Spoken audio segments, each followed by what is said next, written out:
Assalamualaikum warahmatullahi wabarakatuh. Perkenalkan, nama saya Umi Ayuwayuni dari kelas manajemen 22C.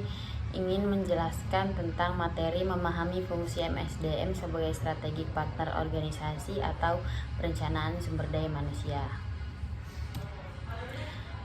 Pengertian perencanaan SDM: proses di mana manajemen menetapkan bagaimana organisasi seharusnya bergerak dari keadaan SDM sekarang ini menuju posisi SDM yang diinginkan di masa depan. Dari konsep tersebut, perencanaan SDM dipandang sebagai proses linier dengan menggunakan data dan proses masa lalu atau short term sebagai pedoman perencanaan di masa depan atau long term. Melalui perencanaan SDM ini, manajemen berusaha untuk mendapatkan orang yang tepat dalam jumlah yang tepat, pada tempat yang tepat, dan pada saat yang tepat, serta manajemen berusaha untuk melakukan hal-hal yang menghasilkan. Sedangkan aktivitas-aktivitas dalam perencanaan SDM dapat digambarkan dalam 3 jangka waktu.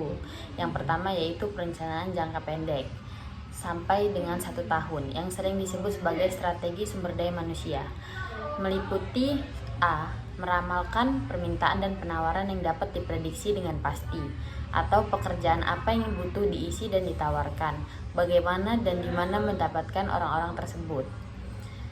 B. Menetapkan tujuan yang mudah untuk dikuantifikasi, meliputi menarik, menilai, dan menentukan karyawan yang dibutuhkan untuk berbagai pekerjaan.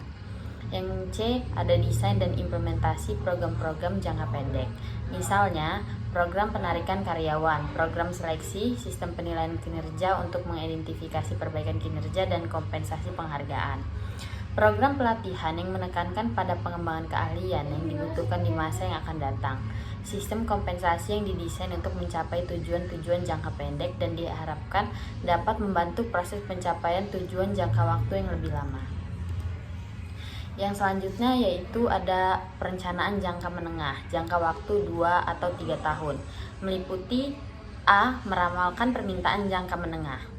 Dalam hal ini, perencanaan strategi berusaha memprediksi output organisasi, misalnya produksi yang diharapkan, volume dan tingkat penjualan. B. Meramalkan penawaran jangka menengah.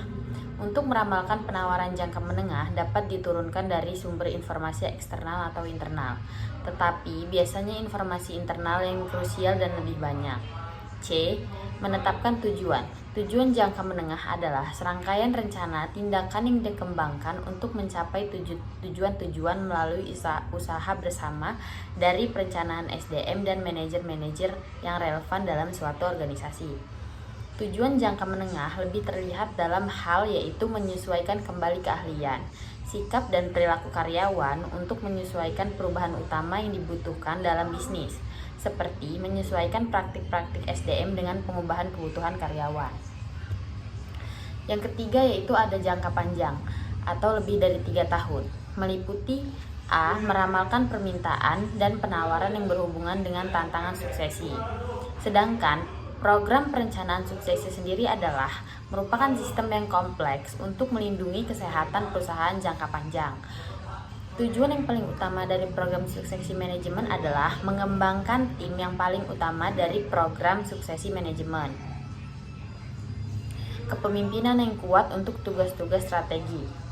Kegiatan-kegiatan kunci dalam meramalkan permintaan dan penawaran jangka panjang meliputi mengidentifikasi karyawan yang mempunyai potensi tinggi, mengidentifikasi yang dibutuhkan, menyediakan pengalaman belajar untuk mengembangkan kompetisi.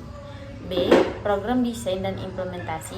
Hal ini dapat dilakukan dengan mengembangkan talenta orang-orang yang mempunyai kemampuan mental lebih baik, yang secara psikologis cocok dengan yang dibutuhkan perusahaan untuk inovasi dan perubahan perencanaan suksesi dan pengembangan karir, serta program peningkatan kualitas.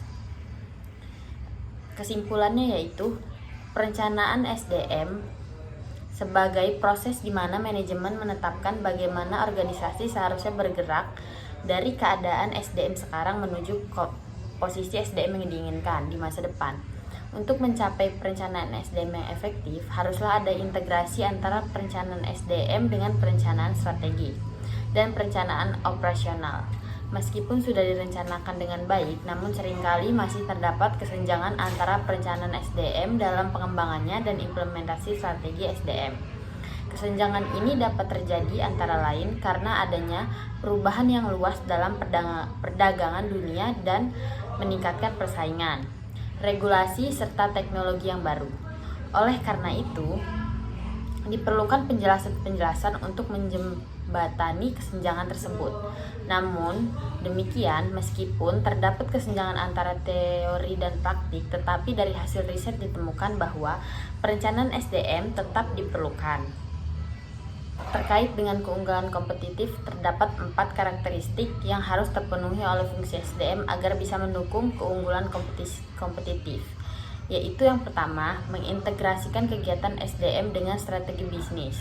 Yang kedua, mengintegrasikan proses SDM dengan proses SDM manajemen. Yang ketiga, mengintegrasikan fungsi SDM dengan bisnis. Dan yang keempat, mengintegrasikan cara pengukuran SDM dengan cara pengukuran organisasi keseluruhan. Untuk mencapai keempat hal tersebut, penting sekali diawali dengan kegiatan perencanaan SDM yang sangat efektif. Itu saja yang dapat saya sampaikan. Terima kasih.